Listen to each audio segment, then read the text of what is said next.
You're listening to 89.7 coming live from ECU in Joondalup. I'm Trish Duke. Welcome to the programme. Now, most people are wanting to get into Australia. I don't know about you. I came from overseas. It was very difficult to move into Australia. A lot of paperwork, unless, of course, you arrive on a boat. But some people who love Australia have actually moved out and gone to live elsewhere. We've got Benjamin Rutland here this afternoon. He was born, educated in Sydney, and then moved overseas. We want to know why and what he's up to. Welcome, Benjamin. Good afternoon, Trish. Welcome back. Can you still say g'day? G'day. You can. My accent's probably been a little corrupted, but not too much, I hope. Just changed. Now, tell us where you went to. So I immigrated to the state of Israel, and I did so for very specific reasons. I wanted to be at the centre of Jewish history, and for 2,000 years Jews have dreamed of returning to the land of Israel. We always had a presence there, but my ancestors have been praying for many years to return, and I had the opportunity to do so, and I chose to do so. And many of your listeners will probably have a very inaccurate image of Israel in their head, but the image that they should have, and the Israel that I immigrated to, is a democracy, is a country that's actually very similar to Australia, a very relaxed people, a very open and warm people, and a group of people who have lived lives very similar to what's going on in Australia, aside from the fact that we have to deal with the threat of terrorism on an ongoing basis. How large is Israel?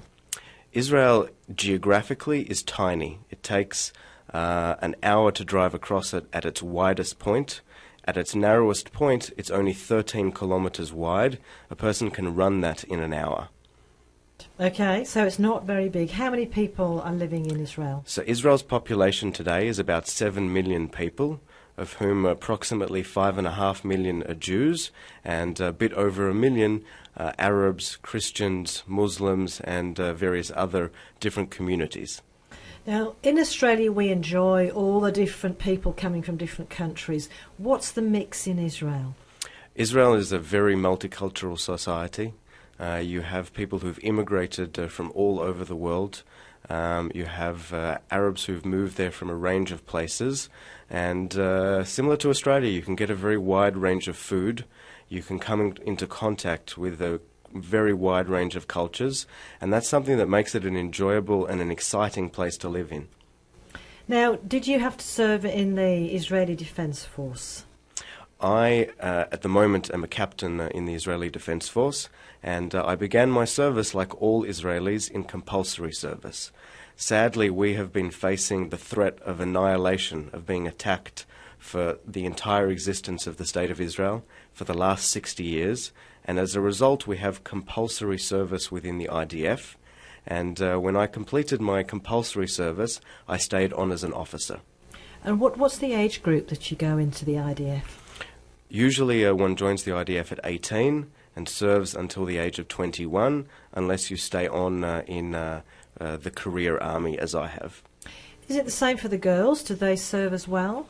We have a modern democracy where we have a complete equality between men and women, and women serve in the IDF as well. They serve in general for a slightly shorter time period than men do, but in the last 20 years we've seen a process with a range of different positions opening up in the IDF, such as combat pilots, which are all open to women. How is it different serving in the Israeli Defence Force to serving in the Australian Defence Force? So in my job I occasionally meet with officers from the Australian Defence Forces, and in many ways there are a lot of similarities. We're fighting today the same enemies. In Afghanistan, the Australian Defence Forces is fighting against radical terrorist organisations who want to destroy not only my way of life in Israel, but your way of life here in Australia.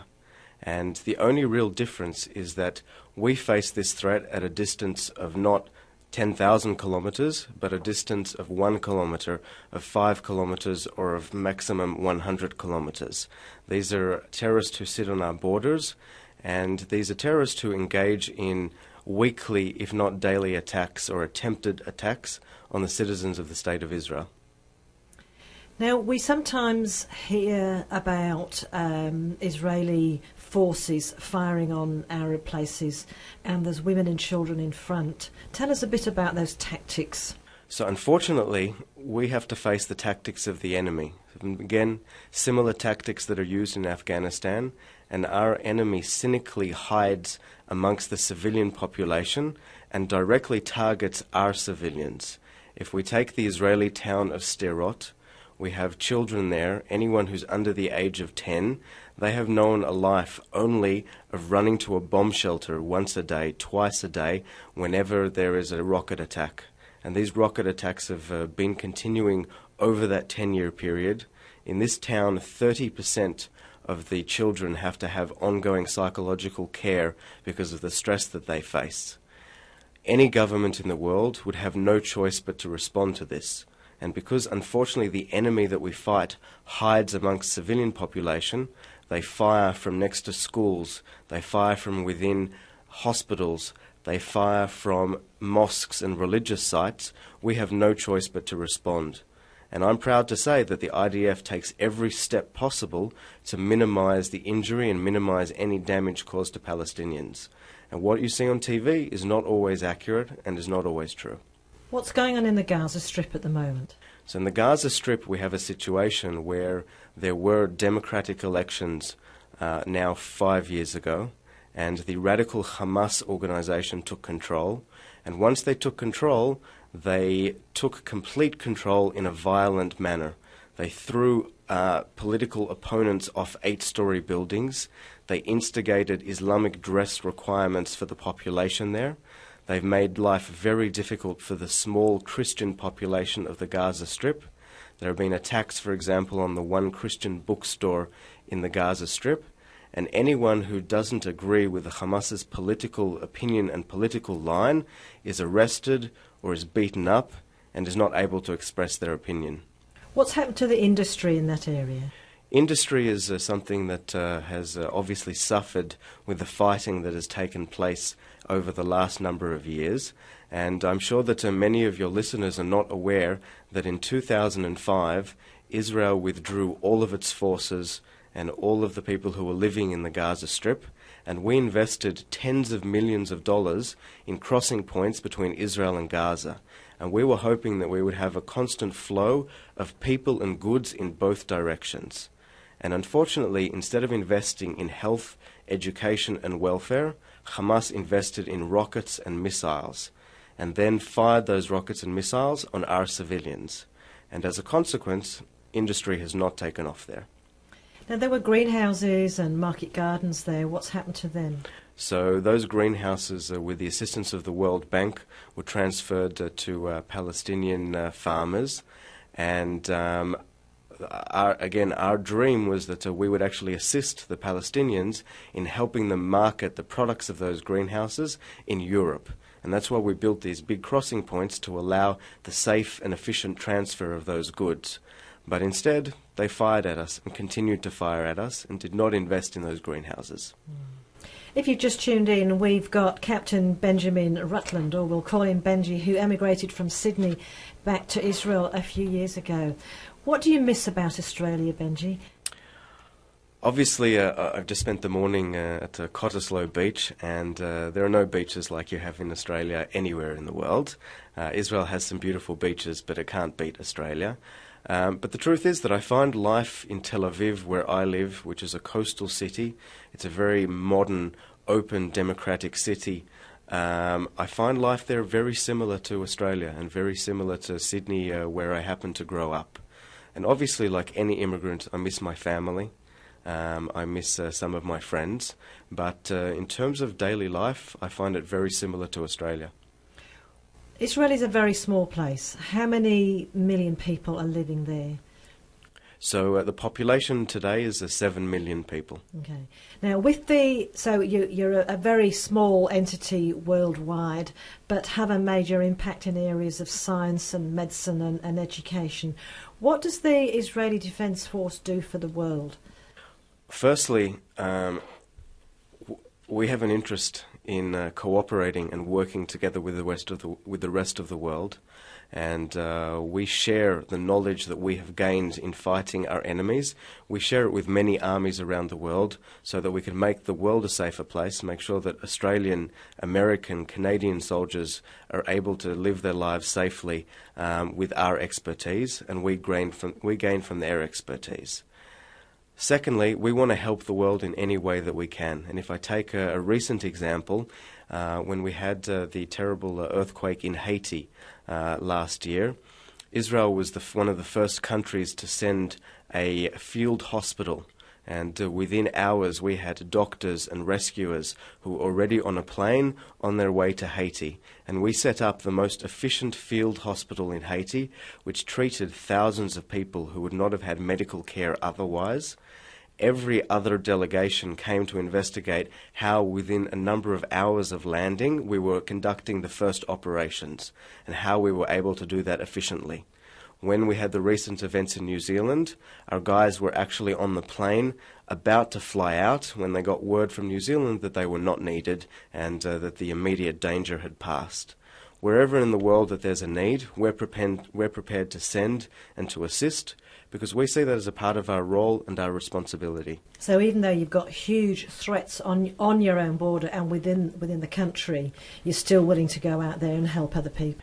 The IDF, the Israel Defence Forces, is probably the most active army in the world because of this ongoing threat. But it's important for us to help the rest of the world, and we know that if we help the rest of the world, we will receive help. And we recently had a forest fire in the Carmel region in the north of the country, and we received the assistance that we were hoping for. We had dozens of countries from around the world that sent firefighters to help us, and that's what it's like to be a democracy. We help each other, we provide assistance, and if you give, you will receive. What's the Saving a Heart program that you have in Israel? The Saving the Heart Foundation is, I think, a very unique organisation, which is an organisation run by a group of doctors, and it brings children from all over the world who are in need of a heart transplant but live in countries where they can't get it. And that includes from Gaza, from the West Bank, from Jordan, and from a range of countries around the world. And for me, Save a Heart very much symbolises the dilemma that Israel faces. One of the main doctors who operates there is also a combat pilot, a helicopter pilot in the Israel Defence Forces. He's a reservist who flies once a week. And for me, this very much symbolises the dilemma that we have. On the one hand, we have to defend ourselves from almost a daily attack. His name is Yuval, and he flies those flights on a frequent basis. On the other hand, he is out there saving lives, and not just lives of Israelis, but lives of people from around the world. And even the ones who are actually in countries that threaten Israel. Indeed. Which is interesting, isn't it? Indeed. For us, a civilian is a civilian. And children are children. And children are children. And when you see the smile of a child who's just had an operation, it doesn't matter whether you're serving in the IDF, it doesn't matter whether you are an individual, it's all worth it. I'm sure the mum's happy too. Most definitely. And the dads, yes, big smile. Now we're going to finish off with a song which is the Israeli national anthem, which many people have not heard. Tell us a bit about that song. The Israeli national anthem is called The Hope, and it really symbolises what we're hoping for, which is the hope for peace, to be able to live in freedom in our country, in a democracy, at peace with our neighbours, in the quiet that everyone here in Australia takes for granted, but not everywhere in the world is able to enjoy. And our belief and our hope is that in the future we too will be able to enjoy that. Benjamin Rutland, thank you very much, and we welcome you back to Australia for a short time till you go back to Israel. Thank you. Israel is the country whose national anthem, Hatikva, means hope. Israel is the home of hope.